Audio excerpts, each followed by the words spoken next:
વડોદરા શહેરમાં વિશ્વવિખ્યાત મહારાજા સયાજીરાવ ગાયકવાડ યુનિવર્સિટીમાં NSUI દ્વારા 22 તારીખના રોજ હેડ ઓફિસ ખાતે આવેદનપત્ર આપી રજૂઆત કરવામાં આવી હતી, જેના વિરુદ્ધમાં NSUI પર સુદર્શનવાડા વિજિલન્સ ઓફિસર દ્વારા ફરિયાદ કરવામાં આવી હતી. તેના અનુસંધાનમાં NSUI દ્વારા MS યુનિવર્સિટીના વિજિલન્સ ઓફિસર સુદર્શનવાડા દ્વારા વિદ્યાર્થીઓને અપશબ્દ બોલી તેમને ધમકાવવામાં આવ્યા હતા કે તમને એક્ઝામમાં નપાસ કરીશ તેવી ધમકી આપતા ત્યારે આજે NSUIના પ્રમુખ અમર વાઘેલા અને ઉપપ્રમુખ સુજાન લાડમેન અને NSUIના વિદ્યાર્થી સાથે મળીને સયાજીગંજ પોલીસ સ્ટેશન ખાતે MS યુનિવર્સિટીના વિજિલન્સ ઓફિસર સુદર્શનવાડા ફરિયાદ નોંધાવી હતી, જેમાં મોટી સંખ્યામાં NSUIના વિદ્યાર્થી હાજરી આપી હતી. જ્યારે સયાજીગંજ પોલીસના PIને અરજી આપી હતી અને MS યુનિવર્સિટીના વિજિલન્સ ઓફિસર સુદર્શનવાડા કાયદેસરની ફરિયાદની રજૂઆત કરવામાં આવી હતી. જ્યારે કોઈ પણ વિદ્યાર્થી સંગઠન યુનિવર્સિટી હેડ ઓફિસ ખાતે VC સરને રજૂઆત કરવા જતું હોય તો એ ખોટી વાત નથી, એ વિદ્યાર્થીઓના પ્રશ્નો લઈને જતું હોય છે. જ્યારે અમે આવેદનપત્ર આપવા ગયા ત્યારે 2 કલાક જેવું અમે લોકો બહાર ઉભા રહ્યા. ના VC સર, ના રજિસ્ટ્રાર સર, ના જે વિજિલન્સ ઓફિસર છે તે કોઈ અમારું આવેદન એક્સેપ્ટ કરવા માટે આવ્યું નહીં.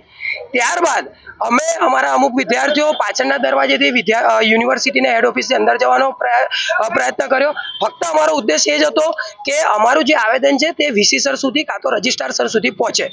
પણ સાથે સાથે સુદર્શનવાડા જે વિજિલન્સ ઓફિસર છે, જે તેમની હિટલર વૃત્તિથી જાણીતા છે, એ અમારા કેટલાક વિદ્યાર્થી નેતાઓને વિદ્યાર્થીઓને ધમકાયા કે અહીંયા જે બી વિદ્યાર્થીઓ અહીંયા ઉપસ્થિત છે તેમને અમે ફેલ કરાવીશું, તેમની અમે જે ડિટેલ છે એ કરાવીને એમને ફેલ કરાવીશું, તમે અમને બહાર મળશો તો તમારા પર અમે જે ગોળી મારીશું, એવી રીતે ધમકાવવામાં આવ્યા. સાથે સાથે અમારો જે વિદ્યાર્થી નેતા છે સુજાન લાડમેન, તેની ફેટ પકડીને તેના સાથે ધક્કામુક્કી કરવામાં આવી, અપશબ્દો બોલવામાં આવ્યો. આજે તેને ધ્યાનમાં લઈને આજે NSUI પ્રમુખ તરીકે હું સયાજીગંજ પોલીસ સ્ટેશનમાં એ ફરિયાદ નોંધાવવા આવ્યો છું અને PI સાહેબને અમે અરજી આપી છે આ વસ્તુની અને કીધું છે કે આ વસ્તુ પર FIR થવી જોઈએ. અને સુદર્શનવાડા જે પોતાના મનમાં જે હિટલર શાહીને હિટલર બનીને જે બેસ્યા છે, જે અવારનવાર વિદ્યાર્થીઓ પર આ રીતનું કરતા હોય, તમે જોશો કે અગાઉ થોડા દિવસ પહેલાનો જ કિસ્સો કે જે અહીંયા ફરજ બજાવતા જે સ્ટાફના મેમ્બરો છે, જે અહીંયા સિક્યુરિટી ગાર્ડો છે, તેમને ભર તડકે પરેડ કરાવી હતી અને તેમાંથી એક જે સિક્યુરિટીનો કર્મચારી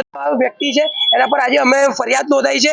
અને અમારા કોઈ પણ વિદ્યાર્થી નેતાને કે અમારા NSUIને કોઈ બી વિદ્યાર્થીને કંઈ થશે તો તેની સંપૂર્ણ જવાબદારી સુદર્શનવાડાની રહેશે. સાથે સાથે અમે પોલીસ પ્રોટેક્શન પણ માંગી પોલીસ પ્રોટેક્શનની અમે માંગણી કરી છે.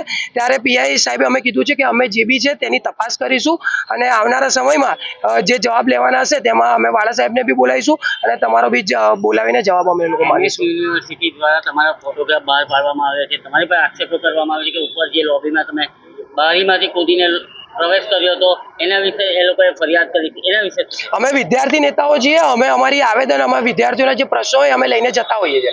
જ્યારે અમારી વાત સાંભળવા માટે કોઈ નથી આવતું, અમારો એક જ ઉદ્દેશ હતો કે જે અમારું આવેદનપત્ર હતું એ યોગ્ય વ્યક્તિ આવીને એનું એક્સેપ્ટ કરે.